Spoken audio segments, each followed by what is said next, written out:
Most gardeners trying to boost soil life are actually doing the opposite, and it usually starts with dumping raw organic material into the soil and hoping microbes will figure it out. That mistake slows everything down. Instead of activating biology, it creates competition, locks up nitrogen, and leaves plants struggling right when they should be growing fast. I've tested this across raised beds, containers, and even controlled hydro setups with organic inputs. And the difference comes down to one thing: how quickly microbes can access energy. That's where people miss it. They focus on what they're adding, not how available it is. And before we go deeper, this is exactly why I always keep a soil meter on hand like the Yamron 4-in-1. When you're experimenting with inputs like rice moisture and pH, shift quickly, and those small changes determine whether microbes thrive or stall. I've seen beds look fine on the surface but be completely inactive underneath just because moisture dropped slightly. I'll leave the exact one I use in the description if you want to check it out. It solves a very real problem: guessing what's happening below the surface. Now let's get into what actually happens when you add rice to soil. Raw rice looks harmless. It's dry, clean, and organic. So naturally, people assume it feeds the soil. It doesn't, at least not immediately. Raw rice is locked energy. Microbes can't access it quickly because it hasn't been broken down. So what happens instead is microbes start pulling nitrogen from the soil just to process it. That's called immobilization, and it's one of the fastest ways to stall plant growth without realizing why. I've seen this in tomato beds where plants suddenly slowed down after adding raw grain inputs. Leaves stayed green, but growth paused. That's not a nutrient deficiency, it's a nutrient delay. So if raw rice slows things down, what about cooked rice? When rice is cooked, starches gelatinize. That's not just a kitchen term, it's a biological advantage. It means microbes can access that energy almost immediately. In real soil tests I've run, cooked rice starts triggering microbial activity within 24 to 48 hours. You can literally smell the difference. The soil shifts from neutral to slightly sweet and active. That's microbial respiration kicking in. But here's the part most people don't expect. It's not just about faster breakdown, it's about timing that activity with plant needs. Microbial activity spikes quickly with cooked rice, but it doesn't last forever. You get a surge, then a decline. If that surge happens when your plants are actively growing, especially during root expansion or early fruiting, you see a visible response: faster growth, thicker stems, and better leaf structure. If it happens when plants are inactive, that energy gets wasted.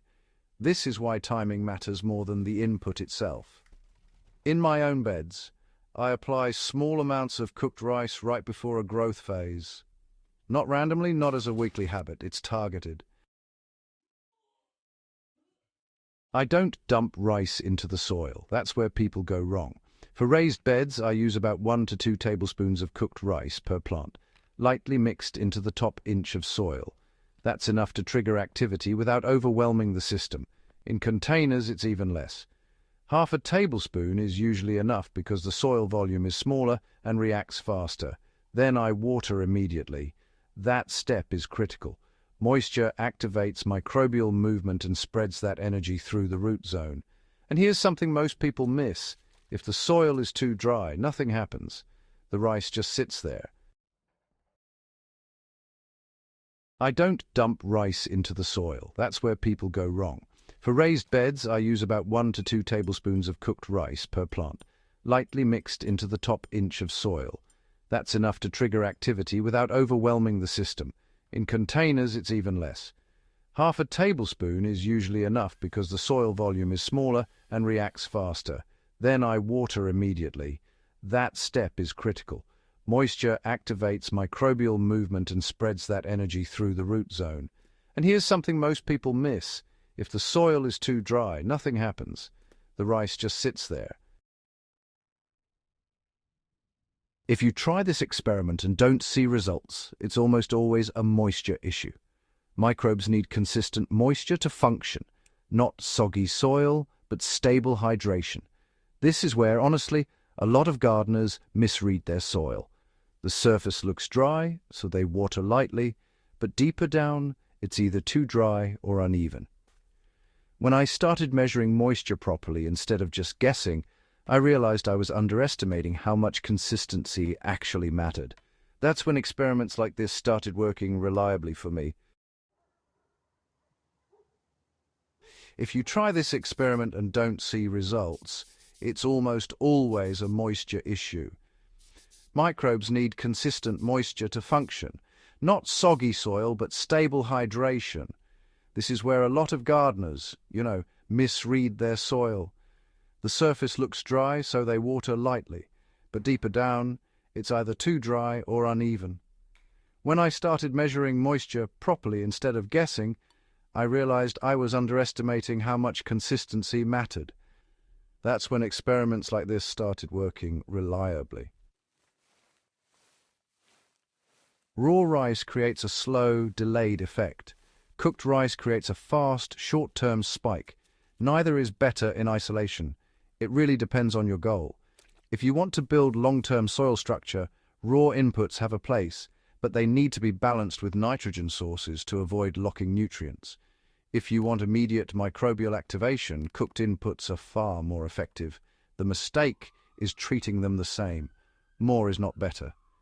Adding too much cooked rice can create excessive microbial activity, which leads to oxygen depletion in the soil.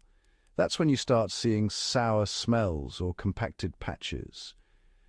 I've seen this happen in small containers where people added too much organic matter too quickly. Plants didn't just stall, they actually declined. So the key is moderation, small inputs, timed correctly.